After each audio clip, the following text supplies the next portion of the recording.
The epidemic of left-wing violence and Antifa-inspired terror has been escalating for nearly a decade. President Donald Trump's Department of Justice is moving swiftly to prosecute alleged members of Antifa after he signed an executive order declaring the militant anti-fascist movement a domestic terrorist organization. Out of our state! These are agitators, anarchists, and they're paid. Accused of causing chaos and destruction, especially in American cities like Seattle and Portland. They want to overthrow the government. But extremism researchers like Karlin Borisenko say in order to fully understand what fuels this decentralized network. And so you're going to get a really inside look at the agenda of the far left. The Bay Area Anarchist Book Fair in Oakland is where to begin. A lot of this stuff is about doing illegal stuff We just have to sort of watch our backs here. I gotcha. A lot of this comes from their publishing company called Crime Think. Borisenko and I recently went undercover and discovered a disturbing world that goes beyond t-shirts and New York Times best-selling authors. And this one literally says anti-fascist action. Training martial arts for anti-fascism. They are a decentralized group, that's very true. But it's this is how they coordinate, is through the zines, through the publications, things like that. Borisenko says this is where the radical left organizes, recruits, and indoctrinates the next generation of Antifa militants. So if I take this? Yeah. Thank you. Generously giving away free propaganda material on how to mobilize for a violent direct action. Selling soccer scarves to fundraise for an Antifa bail fund. Basically for folks that get into trouble. With the government crackdown, what do you think is going to happen now? It's a good question. And pushing tons of material. Yep, we're a bookstore and art gallery. Like these XXX LGBTQ comic books, easily accessible to children.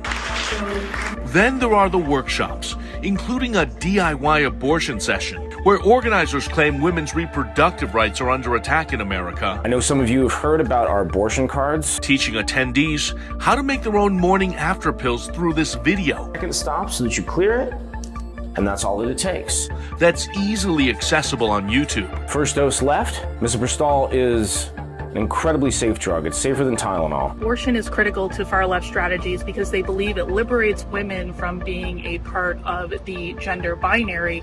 The gender binary is one of the oppressive mechanisms of capitalism. And so if they can liberate women from the reproductive obligations that they have as women to raise kids in capitalist families and stuff like that, they believe that's a blow to capitalism. Can I get a ice? The all-day sessions ended with a panel on organizing against ICE. Representatives from NorCal Resist dressed up as Hamas terrorists in what they're now calling Kafia Bloc, instead of Black Bloc, since they know federal authorities are scrutinizing Antifa more than ever. We have implemented things to counter their tactics, so we're constantly evolving, forcing them to change. Despite the change in appearance, their goals remain the same. Because we're being so successful. Declare class warfare, use the latest protest movement to destabilize the U.S. government, tear down capitalism and anything related to Israel. Then usher in a violent revolution built on socialist and communist ideals. This playbook is pretty much laid out in all their material. Welcome to the Church of Satan Anarchist. But most unsettling of all, multiple vendors embrace teachings from the occult and Satan worship. Explicitly anarcho-Satanism. This man altered the Antifa logo and added prongs from a devil's pitchfork. Satan! Then asked people to put on this Lucifer mask and recite their allegiance to the Prince of Darkness. Satan, the eternal rebel, the first free thinker, and the emancipator of worlds. The next day, Borisenko and I flew to the Emerald City to meet citizen journalist Matthew Adams. You can feel the heat. Who's been covering Antifa chaos for several years. They're absolutely trying to recruit for Antifa. We infiltrated the Seattle Anarchist Book Fair hosted by the Vera Project.